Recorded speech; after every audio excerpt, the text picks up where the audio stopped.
Good Monday morning, and I do hope it's a good morning for you, a bright, sunny, hopefully, morning wherever you are at geographically. And I just want to, say that I hope you're coming off of the weekend, still finding that energy, energetic and upbeat and motivated to tackle everything that the week has to offer you.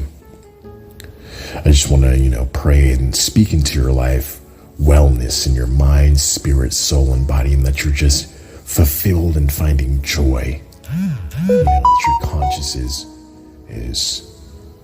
focused on a directive of achieving greater things and achieving your goals this week, and that it's an enjoyable week for everyone that you come into contact with, your coworkers, your friends, your acquaintances, your colleagues, and things like that.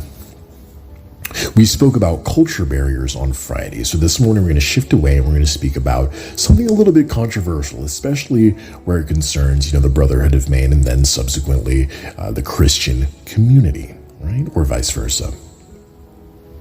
And the topic is marijuana, right? So we're going to discuss marijuana. But first, the infamous lyrics of Waka Flocka. Hey! Ole do it, hey, ole do it, hey, ole do it, yeah. Drug dealing music, hey, I influence, right? Okay. That's a shout out to Waka Flocka out there, wherever he's at. Prayers for him, and hopefully he's waking up this morning and he's having a great morning as well. But those lyrics are kind of fitting, right? We're talking about marijuana, right? And you could say drug dealing music or drug doing music, whichever one. The idea is that he ends it by saying, I influence. Now, I want to preface everything by saying, hey, I don't want to influence you. I have my particular, perspective of marijuana and things like that, but I don't want to influence you out there. There's a varying spectrum of fundamentally shapeable or moldable minds, where it concerns age or people coming off of substance abuse or going into substance abuse, potentially going into substance abuse and mental health issues. So I don't want to influence you to either partake in marijuana or not. That's not the object of this particular episode, but we are going to discuss, particularly a long-standing debate, specifically in the Christian community that I find very interesting where it concerns marijuana. But first, we deal with the reasoning in the brotherhood of man, and we like to start everything off objectively. So we're going to start off with what marijuana is. Maybe you've never heard of it. I find that very unlikely, but let's assume that you have marijuana, also known as cannabis in Jamaica, where I'm from. It's also known as ganja, and in Spanish slang, mi gente ways, it's known as mota. That's actually a slang word for marijuana that actually means speck, right? But mota, right? Cannabis, also known as marijuana, and among several other names that we just mentioned, it's a psychoactive drug from the cannabis plant, meaning that it does grow out of the ground naturally. It's typically native to Central or South America, but as marijuana has recently been legalized, especially in the United States of America, you can find it everywhere. It's actually legally purchasable online, specific strains of varying intensity, depending on which one you get through, completely legal means. And it's a drug used typically for both recreational and entheogenic purposes and in various traditional medicines, right? All over the world. Tetrahydrocannabinol is THC, right? Which is the main psychoactive component of cannabis. That's how they're going to measure the psychoactive component, the intensity of specifically THC. Now there is also CBD, which is just cannabidiol, right? And that is going to be the less intense or not intense, depending on the level of CBD component within cannabis, right? That people either smoke, vaporize, they can put it in food as tinctures and things like that, or as an extract. Now, cannabis has various mental and physical effects. Of course, it is a mind-altering substance. These effects include euphoria, altered states of mind and sense of time, sometimes difficulty concentrating, impaired short-term memory, impaired body movement, and causes relaxation and increase in appetite. So there are, just like anything else, pros and cons when considering marijuana, right? But we're going to jump to the Christian community, and this would be from Christianity.com. Miss Vivian Becker, a good morning and a shout out to her as well. This article comes from her on Christianity.com. All right, and here's a quote that we immediately get here. So, simply because the world says it is okay to smoke or vape marijuana does not mean God says it is okay. You are a beautiful, important, amazing masterpiece of God's hands, and he does not want you to destroy it with the usage of marijuana. All right. Do I agree with that statement? I don't find me particularly, let's talk. I don't find anything particularly wrong with that statement. She hasn't lied here. You are a beautiful masterpiece. You should not destroy your body, your image with marijuana. And the Bible does not say anything as a proponent of marijuana use. It doesn't. So she has not lied here. As we move further, similar to other modern day controversies, such as abortion or tobacco use, the Bible does not specifically say anything about marijuana. So she reiterates that here. There is a recent upward trend of marijuana use across the world, and many states in America have already legalized cannabis. So we talked about that, and she's deciding that here again. And finally, with the recent popularity and legalization of this particular drug, many people have wondered what the Bible says about marijuana usage. Is it permissible to smoke or vape marijuana, or is it a sin? Point blank, period. As a believer, if you are out there, is it a sin? Is that wrong for you? And again, the Bible does not say anything specifically about it, which can be taken either way, right? But she goes on to state here, although the Bible does not say anything explicitly about marijuana use, it does say, and this would be a famous quote, whether or not you are in the religious community or not, right? This would be from 1 Corinthians 6:19-20. And it says, do you not know that your bodies are temples of the Holy Spirit, who is in you, whom you have received from God? You are not your own. You are bought at a price. Therefore, honor God with your bodies. All right. So although it doesn't say anything about marijuana, it does say that you are a temple for the Holy Spirit to dwell in. And that temple is very precious and sacred to the Most High God. Right? Again, I don't disagree with anything there. Let's continue, because I'm going to make the point here in contrast in just a moment, but I want to set this up. She goes on to say that God has each given us our own body and we must take care of it. The Lord tells us that we are each fearfully and wonderfully created. And then she cites another famous verse, both inside and outside of the religious context, but within the religious context. This is Psalm 139 and 13:16. This is also typically used for abortion debate, right? And this would be Psalm 139, 13-16, that says, for you created my inmost being. You knit me together in my mother's womb. I praise you because I am fearfully and wonderfully made. Your works are wonderful. I know that full well. My frame was not hidden from you when I was made in the secret place, when I was woven together in the depths of the earth. Your eyes saw my unformed body. All the days ordained for me were written in your book before one of them came to be. The basic premise here is that God thought about you specifically and intricately wove you together in the womb and cares about your body and mind, right? All right, so I set all that up to combat it with the next verse, because theta, hello, I use marijuana, and I proudly do, and I am an avid Christian who uses marijuana, and I do, and I will never stop doing that. How do I then combat, if you're out there, you probably resonate with this, especially in the Christian community, how do I then combat these, you cited maybe 3 verses here, back to back, well-known verses here. How do I combat that and become a proponent or an advocate for marijuana within the Christian community? Well, before all of those verses would be in Genesis, right? The formation and creation of the world. And this would be another famous verse that can be used to advocate for marijuana, I believe, right? And it's Genesis 1:29-30. So listen, follow closely.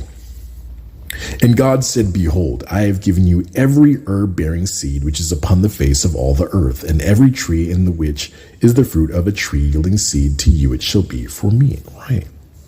pivotal here, right? Before any of those other verses in Genesis, we get that God gave us every herb yielding seed. So the question is marijuana one of those herb yielding seeds, right? Let's not get ahead of ourselves. As opposed to methamphetamine or, cocaine does come from coca leaves, but we're not talking about cocaine here. Although cocaine is derived from a chemical process that extracts the cocaine, so that wouldn't be, that wouldn't be comparable here.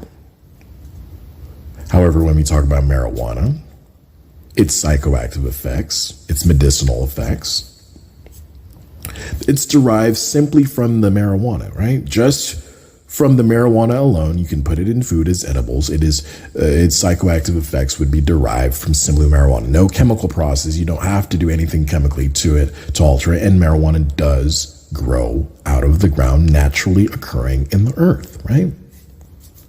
So doesn't that mean, if it's one of these herb-bearing seeds that I should be using it? Let me ask this counter question.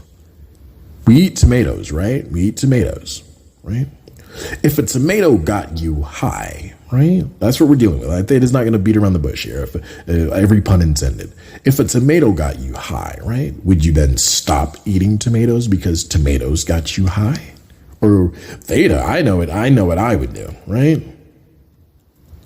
I would eat every tomato, right? I would definitely eat just tomatoes then, right? Because it got me high and because it grows out of the ground. That's just me personally. Again, I don't want to influence you. But I feel like the debate has been long standing because there's this idea of potentially the marijuana, and I've thought about this considerably from a young age,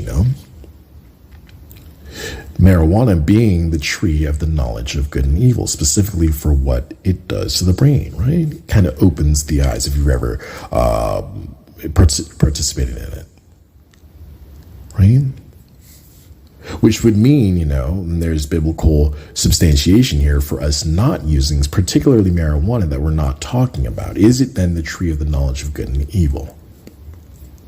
I personally don't think so because I believe God is very specific. Right. And God does get into some specifics of grain and fish, and things like that, of particular food substances with it, or particular plants within the Bible, fig trees, specifically fig trees and olives and things like that. So I feel like God would specifically then say marijuana, right, is then the tree of good and evil to let us know, right, in the Bible, right? So why doesn't it? Why does it say then the tree of good and evil, but it doesn't say anything about particularly marijuana? But we have this long-standing debate. The next example or point that I would like to drive home is that even if it is the tree of the knowledge of good and evil, there is that good aspect, right? So let's assume that we can take two tangents here of understanding. In the Brother Main, we do that a lot, right? So we take tangents of understanding to understand things more potently. There's two tangents you can take here. One is where it is the tree of the knowledge of good and evil, and it is not. If it is not, then we can just go ahead and negate that whole debate. It is not, and therefore it is up to you still. But I would say, just within moderation, it would be okay to do so, partake in it. If it is, right, then there's still a choice here. It's not like not participating in it then, if it is the tree of the knowledge of good and evil, Adam having already tainted our genetic makeup with his ingestion of it. It's not like you're going to live forever now, again, because you do not then participate in it. And the Bible does explicitly say that God placed burning swords around it, right? The tree of the knowledge of good and evil, and cast us away from it, right? But let's say it is again, right? There's still that good aspect, right? And this is a point I'd really like for you to draw in. If you're a Christian out there and you've heard what you've heard about substances in general, you've heard what you've heard about marijuana and things like that, I do want to then say one more time, I do not want to influence you. However, don't be influenced by misinformation as well. And the idea is that it is an herb-yielding seed that can have, of course, specifically medicinal benefits. In the modern day, it's used for, cancer treatment a lot. People in chronic pain due to cancer or things like that, or substance abuse, mental health issues. It can actually be used to combat those mental health issues, right? It's being prescribed a lot nowadays, right? So again, everything within moderation, and always have an open mind, which is a good thing. We're going to end here. We're going to move into some statistics, though, because we want to stay objective here about, marijuana use in the modern day. And this is going to be from the CDC. The CDC reports that marijuana is the most commonly used federally illegal drug in the United States. This would be, I guess, before the legalization. 48.2 million people, or about 18% of Americans, used it at least once as of 2019. Recent research, it goes on to say, recent research estimated that approximately 3 in 10 people who use marijuana have marijuana use disorder. So there is the potential for a marijuana use disorder. For people who begin using marijuana before age 18, the risk of developing marijuana use disorder is even greater, right? These are the objective reports from the CDC. Also, it goes on to say marijuana use directly affects the brain, specifically the parts of the brain responsible for memory, learning, attention, decision-making, coordination, emotion, and reaction time. Infants, children, and teens who still have developing brains are especially susceptible to the adverse effects of marijuana. And I'm going to skip to this next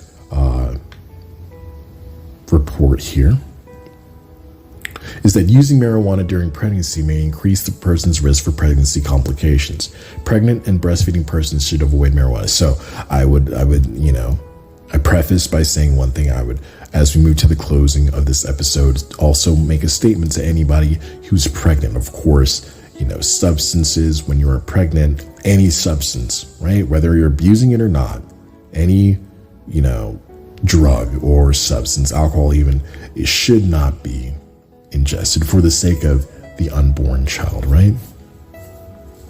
I know this is the real world. I know we all, make mistakes, and we're all caught up in problems and issues. And some of us, substance abuse, and then, some women go into pregnancy and it's hard to stop, right? But of course, for the unborn child, if you can, I would say Theta's backing you 100%. Just please try your hardest. And last point here is going to be long-term or frequent marijuana use has been linked to increased risk of psychosis or schizophrenia in some users. So we are going to talk about mental health in possibly the next few episodes. I will say that we already spoke about substance abuse, and we touched on how substance abuse and mental health are linked, but we are going to dedicate a whole podcast to the idea of simply mental health, especially in the modern day. But of course, we're going to talk about, historical contrast, create that juxtaposition, and also find some parallel factors and things like that. But very interesting stuff, very interesting food for thought out there. If you are a marijuana advocate this morning, if you are adversely opposed to the idea of any substance in general, and then furthermore believe that marijuana may be a gateway drug, as some are definitely convinced that it is, this is food for thought, not ultimately supporting marijuana use and advocacy, and not condemning it this morning either, but simply stating the objective facts and hoping and tending towards the idea of an open mind. In the brotherhood of man, it's tantamount. And as a Christian in a world that has fallen, it's very important as well. We're not secluded unto ourselves, and the idea of the Great Commission is to go out and immerse ourselves sometimes without becoming tainted in these communities that do exist and are very real.